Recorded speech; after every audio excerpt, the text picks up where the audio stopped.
আসসালামু আলাইকুম, কেমন আছেন সবাই? দেখেন আজকে বুড়ি রান্না করব, গরুর বুড়ি। আমার কড়াই দেখে কেউ করবেন না, টিটকারি পারবেন না। এটা তেলের কড়াই, সবসময় তেলে রান্না করতে করতে কড়াই এরকম হয়েছে।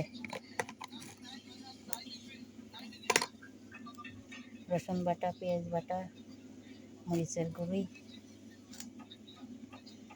হলুদের গুঁড়া,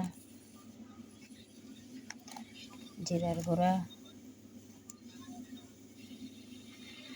মশলার গুঁড়া,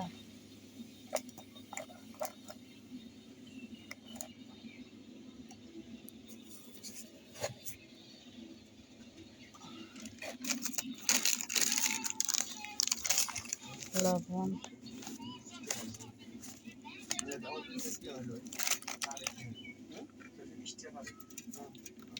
তেল।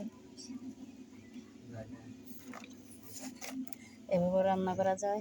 আবার চুলার উপরে মরিচ, লবণ, হলুদ, মশলা কষাইয়ে ওইভাবে রান্না করা যায়, কোনোভাবে রান্না করা যায়।